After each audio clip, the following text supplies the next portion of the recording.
बिस्मिल्लाहिर्रहमानिर्रहीम, अस्सलाम वालेकुम। बड़े ज़बरदस्त आज इंकशाफात होने वाले हैं और ऐसे इंकशाफात कि आपको अंदाज़ा होगा कि अमेरिका समेत 6 ममालिक ने मिलकर जो मोदी के लिए गेम सेट की थी, फ्रेम सेट किया था, मोदी को अंदाज़ा नहीं है कि उसके साथ होने क्या वाला है। एंड के ऊपर वो माफ़ी मांगेगा और ये गेम किस जानिब जा रही है ज़रा सुनते जाइए। और मेजर गौरव वारिया जो धमकियां देता फिर रहा है कनाडा के प्राइम मिनिस्टर को, उसकी तमाम वीडियो का ट्रांसक्रिप्ट तैयार करके पूरी इंटेलिजेंस इदारे, उन्होंने कोई इस वक्त जवाब नहीं दिया, सारी वो चीजें कर रहे हैं। हो क्या रहा है ये जरा समझिएगा।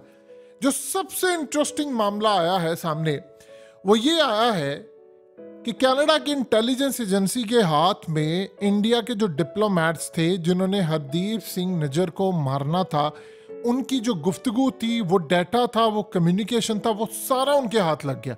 अब हुआ ये है कि जब जस्टिन ट्रूडो गए थे G20 कॉन्फ्रेंस में मोदी से मुलाकात करने के लिए, तो उस सूरत हाल में उनके इंटेलिजेंस इदारों के लोग गए थे, उन्होंने इंडियन डिप्लोमेट से जाकर बातचीत की और उन्होंने डिनाई नहीं किया। मजे की बात यह है कि यानी उन्होंने जान छुड़ाने के लिए कि भाई इस सारी सूरत हाल में मोदी ने ये हमला करवाया है या कत्ल करवाया है, उन्होंने इनकार कर दिया। उन्होंने कहा जी ये जो चीज़ें हैं हम इससे इनकार नहीं करते। इसका मतलब है जब आप इनकार नहीं कर रहे तो आपने इकरार कर लिया। अब होना क्या है, क्योंकि ये तो अब इस्टेब्लिश हो चुकी है चीज़ कि मोदी ने उनकी हुकूमत में मरवाया है, तो मोदी सरकार ने काम ये करना है कि इस पर उन्होंने अपने जो लोग हैं, यानी जो ख़ास तौर पर सिक्योरिटी के हो या जिन्होंने काम किया या हुकूमत में लोग हो, उनमें से किसी 2-4 को कुर्बानी का बनाना है बकरा और अपने आप को क्लियर करना है। और वो क्लियर कैसे होगा, वो अमेरिका ने शराइत और कनाडा ने रखनी क्या है, एग्जैक्टली सूरत हाल समझनी है तो आप खास तौर पर national security adviser of US,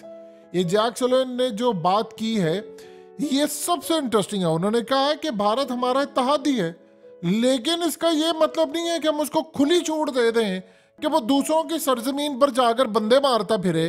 उन्होंने कहा कि ये सूरत हाल नहीं। लेकिन जो सबसे ज्यादा इंटरेस्टिंग मामला है वो ये है कि 5 इंटेलिजेंस एजेंसियां, जी हाँ 5 इंटेलिजेंस एजेंसियां जिसको कहा जाता है 5 आइज, इनमें Australia, Canada, New Zealand, United kingdom और यूएस, यानी ये 5 ममालिक ने पूरी तरह सपोर्ट करके एक पूरी लिस्ट तैयार की।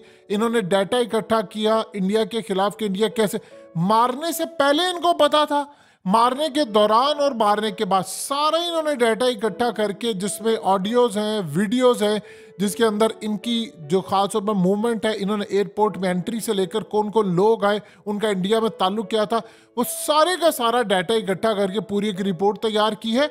और अमेरिका भी मोदी को फंसाने में शामिल है, न्यूजीलैंड भी है, ऑस्ट्रेलिया भी है और यूनाइटेड किंगडम यूके भी है। अब ऋषि सुनक के मोदी के साथ इतने जबरदस्त ताल्लुकात है, लेकिन चूंकि देखिए आप जो मर्जी कर ले, आप हैं तो बरतानिया के प्राइम मिनिस्टर और आपने एक लिमिट के अंदर ही रहना। ये तो नहीं है कि आप हिंदू हैं तो आपने मोदी का साथ देना है या इंडिया का साथ देना है। तो वो भी इसमें शामिल था और उसने पूरी तरह तहकीकात करके इन सब ने कनाडा के साथ मिलकर पूरी रिपोर्ट तैयार की। अब इनके पास जो पलंदा है वो इतना बड़ा है, इतना बड़ा है जिससे ये मोदी बच नहीं सकता।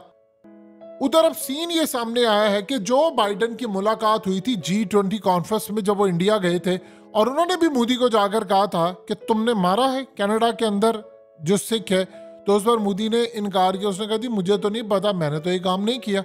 आप अंदाजा कीजिए कि दुनिया के सामने G20 कॉन्फ्रेंस के ऊपर ये सारे कह रहे थे। देखे कर असल कहानी तो खुलकर सामने आ ही गई है कि अब अमेरिका कैसे, आप बताइए, अमेरिका इत्तेहादी है और उठकर ये लोग अमेरिका कह सकता है भारत को कि भाई तूने इतने लोगों ने बंदे मारे, इतने बंदे मारे, और अब उठकर कहते हैं कि तू हमारा इत्तेहादी होगा लेकिन हम तुझे हमारी सरजमीन पर मारने का लाइसेंस नहीं दे सकते। और मारा किसको है, सिख को मारा है ना, वो इंडियन था, वो इंडिया से गया था वहां पर, वो बाद में उसको नेशनैलिटी मिली। लेकिन इस सारी सूरत हाल में जो मामला सामने आया है वो क्या है, असल कहानी वो है कि इन्होंने अब मोदी को छोड़ना नहीं है, या तो उसको रिमूव करेंगे या पॉलिसी चेंज करवाएंगे रशिया के खिलाफ या चाइना के खिलाफ। अब कहानी यहां पर यह शुरू होती है कि इस वक्त यानी पूरी तरह अमेरिका की इंटेलिजेंस एजेंसी कनाडा को सारे सबूत देती रही है कि ये इंडिया ने काम किया, ये इसने काम किया, सारा पूरे का पूरा एक पलंदा, एक डाटा, एक पूरी रिपोर्ट तैयार हो चुकी है। अब उनके हाथ जो ऑडियो वीडियोस लगी है उसके मुताबिक कई ऐसे इंडिया के डिप्लोमेट्स हैं जो मोदी के खिलाफ वादा माफ गवाह बनने को तैयार हो चुके हैं। लेकिन इस सारी सूरत हाल में मोदी ने बड़ा केयरफुली प्ले कर रहे हैं, क्योंकि देखिए जो मर्जी आप समझ लें, उसका प्लान नहीं था। प्राइम मिनिस्टर का ये प्लान नहीं होता, प्लान होता है इंटेलिजेंस एजेंसी का। उसने आकर कहना होता है प्राइम मिनिस्टर को कि हम ये काम करने जा रहे हैं, और अगर ऐसी सूरत हाल में हम एक एक चुन चुन के सब बंदे मारते जाएंगे। आप ये देखिए कि मेजर गौरव आर्या को अंदाजा नहीं है। एक बात याद रखिएगा, गोरों की एक आदत है, जब कोई चीज हो जाए बयानबाजी नहीं वो करते, चुप करके रहते, अपना काम करते हैं। इंडिया पाकिस्तान में ये होता है। जैसे मेजर गौरव आर्या, आप देखिए उसने कल परसों क्या बयान दिया। उसने कहा मैं ट्रूडो को कहता हूं तू दहशतगर्दों का साथी है, हम तुम्हारे साथ फिर जो करेंगे कनाडा की सरजमीन पर, फिर तो ये ना कहना हो ये तुमने क्या कर दिया, इसका तो हमें अंदाजा नहीं था, और हम फिर तुम्हारे साथ भी जो करेंगे वो दुनिया देखेगी। यानी वो इंडिया से बैठकर कनाडा के प्राइम मिनिस्टर को जान की धमकियां दे रहा है। तो आप अंदाजा कर लें कि ये 5 इंटेलिजेंस एजेंसी, जिसको 5 आईज कहते हैं, जिसके अंदर बर्तानिया है, ऑस्ट्रेलिया है, कनाडा है, न्यूजीलैंड है, यूएस है, आप बताइए कि इस सारी सूरत हाल में चुप करके बैठ जाएंगे? वो सारी चीजें नोट डाउन कर रहे हैं। वो पूरे इनके मीडिया में जो हो रहा है उसकी भी रिपोर्ट तैयार करे कि मीडिया कैसे कर रहा है क्या नहीं। अब इन्होंने वीजा रिजेक्ट किया, जरा आप देखिए लोग वहां पर गालियां दे रहे हैं, इंडियंस गालियां दे रहे हैं। वो कह रहे हैं कि हम लाइनों में लगे हुए हैं, हमें वीजा ही नहीं मिल रहा, तो हमने तो अपने प्यारों के पास जाना था। अब आप ये देखें कि उनको गुस्सा है, और उसके अलावा सारे वहां पर लोग कह रहे हैं हमें वीजा नहीं मिल रहा। यानी आप अंदाजा कीजिए कि अभी कनाडा ने फैसला नहीं किया कि उन्होंने रिटेलिएट करके उन पर भी पाबंदियां आयद करनी है। 20 लाख के करीब जो इंडियंस हैं, सिखों समेत, पंजाब उसमें नंबर 1 है, वो सारे कनाडा में रहते हैं, उनका दाखिला तो बंद हो गया इंडिया में आना, चाहे आप जो मर्जी करें। अब आप सोचिए जरा, उनका दाखिला अगर बंद हो गया है तो जो कनाडा लोग आते हैं इंडिया से, उनके बारे में क्या ख्याल है? वो तो बड़ी तादाद में आते हैं, जाहिर सी बात है, नौकरियों के लिए आ रहे, लोगों का बिजनेस लगा हुआ है और बहुत सारी चीजें, तो पढ़ने के लिए स्टूडेंट्स भी आते हैं, उनको भी बड़ी तकलीफ। अभी कनाडा ने फैसला नहीं किया कि वो ये काम करेंगे। प्रॉब्लम यहाँ पर ये है कि सिख कम्युनिटी इस वक्त शदीद गुस्से में है, और वो जगह पर आकर कह रहे हैं कि भाई हमने एहतसाब करना है और हमने मोदी को छोड़ना नहीं है। लेकिन इस सारी सूरत हाल में इंडियन मीडिया पर जो चल रहा है, आप ये देखिए ना कि उसके साथ एक और बड़ा अजीबोगरीब मामला हुआ है कि इंडिया की मिनिस्ट्री ऑफ एक्सटर्नल अफेयर ने कहा है, उन्होंने कहा है कि चाइना की हुकूमत ने हमारे साथ बहुत बुरा किया है, और इन लोगों ने खास तौर पर जो अरुणाचल प्रदेश से हमारे जो स्पोर्ट्स पर्सन जा रहे थे, जो 19 एशियन गेम्स के अंदर जो हांगजू में हो रही है चाइना में, उसमें शिरकत करना थी, तो इन्होंने उसको वहां पर आने से इनकार कर दिया है। यानी उन्होंने उसको बुरी तरह रिजेक्ट कर दिया है। जिस तरह का ट्रीटमेंट और ये तमाम चीज़ें कही गई हैं, चाहे डोमिसाइल के बिना पर या फलाना, उन्होंने कहा कि इस सारी सूरत हाल में जो इंडिया के स्पोर्ट्स मिनिस्टर थे, उन्होंने जो विजिट करना था चाइना का इस गेम्स के ऊपर, वो भी उन्होंने कर दिया। तो इंडिया इस वक्त पूरी तरह चारों तरफ से गिरा हुआ है। अब असल में इंडिया के खिलाफ स्टेज तैयार करने में अमेरिका का भी हाथ है। देखिए, 2 बात समझ लीजिएगा, अमेरिका अपने सगे बाप को ना बख्शे और अपने सगे घर वालों को ना बख्शे, तो वो किसी और को बख्शेगा? हमेशा याद रखिएगा, जब अफगान तालिबान से अमेरिका की डील हुई थी तो दुनिया भर के लोगों ने कहा था कि यार अमेरिका का दुश्मन बन जाना, इसका दोस्त ना बनना, क्योंकि दुश्मनों के साथ जो बातचीत वो करता है वो इस तरह की बातचीत होती है कि आप लोग झुक जाए, फलाना कर जाए। यानी ये अमेरिका सोचता, लेकिन झुक वो खुद जाता है। अब अफगान तालिबान की सारी शराइत मान ली, हमारा जब इत्तेहादी था अमेरिका, जो स्टिल भी है, तो हमें वो उठा उठा कर पटक पटक कर मारता है। तो आप बताइए कि सारी सूरत हाल में क्या मामला हो सकता है? मोदी को अंदाजा नहीं था। देखिए, अमेरिका, कनाडा और सब, अब ये जो रिपोर्ट्स आ रही हैं कि इनकी इंटेलिजेंस इदारों के पास मोदी के खिलाफ सारे सबूत थे, इनको पता था मारने वाले हैं, इन्होंने रोका नहीं है। रोका क्यों नहीं है? क्योंकि चाह रहे थे ये मारे, हम इसको फंसा दें। और आप देखिए, इसमें कनाडा ने उसकी सिक्योरिटी भी नहीं की। उन्होंने कहा ठीक है, मारे मारे, हमें बाद में इनको फ्रेम करा है। अब 2 सूरत हाल सिर्फ होंगी, या तो मोदी का धड़न तख्ता हो जाएगा, उसको हटाकर किसी और को लेकर आएंगे कि भाई इसको फारिग करे, पॉलिसी चेंज करे, या वो ये कहेंगे कि मोदी हमारी शराइत के ऊपर सरेंडर कर जाए, जो कि मोदी करेगा।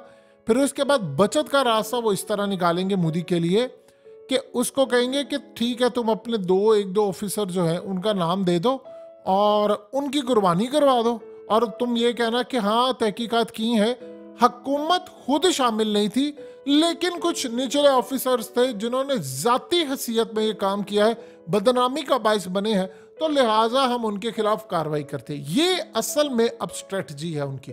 और इसी तरह वो मोदी को बदले में उन्होंने क्या करना है ये समझिए। बदले में उन्होंने मोदी से, इंडिया से सारी पॉलिसी चेंज करवानी है, रशिया की सारी पॉलिसी चेंज करवानी है, चाइना की, और उसके खिलाफ खड़े होना है।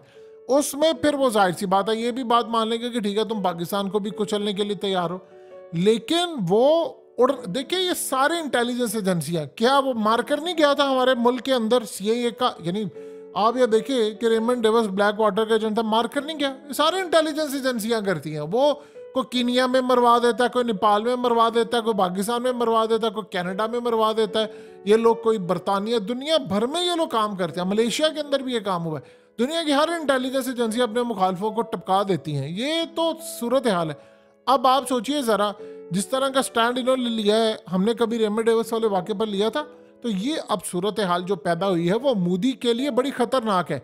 उसकी कुर्सी जा सकती है इससे, या तो वो सरेंडर कर देगा, और जब वो सरेंडर करेगा तो बड़ी जंग के लिए सरेंडर करेगा, ये ज़हन में रखिएगा। वो छोटे मोटे लेवल के नहीं करेगा।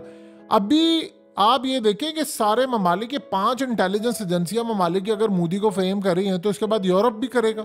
तो अभी इस सूरत हाल में मोदी ने समझा कि भाई मैं तो हवाओं में, आप सोचिए जब आप G20 कॉन्फ्रेंस शुरू करें और आप तमाम बड़े बड़े लीडरान को कह दें, पहले डिप्लोमेटिक चैनल से उनको एक केबल भेज दें और उसमें लिखा हो कि भाई आपने रूस की मजम्मत नहीं करनी तो हम इसको बर्दाश्त नहीं करेंगे। तो आप बताइए कि ये सारे G20 के अंदर जो अक्सरियत ममालिक हैं, एक दो को निकाल के, वो तो सारे रूस के खिलाफ हैं। और उन्होंने ही भारत को मिलकर इतना जियांट बनाया था कि कल को हमने इसको चाइना के खिलाफ इस्तेमाल करना है, पाकिस्तान के खिलाफ इस्तेमाल करना है। तो अब ये काम करेंगे। तो इस सारी सूरत हाल के अंदर जो मामला सामने आया है, उस पर इंडिया को बहुत भारी कीमत चुकानी पड़ेगी। अब वो कीमत क्या है? कीमत यह है कि अब रूस से अलग हो, चाइना के खिलाफ हो, पाकिस्तान के खिलाफ हो। पाकिस्तान के लिए तो वो पहले ही तैयार बैठा है, लेकिन चाइना, ये बड़ा इंटरेस्टिंग मामला होगा और यहीं पर चीजें खुलकर सामने आएंगी।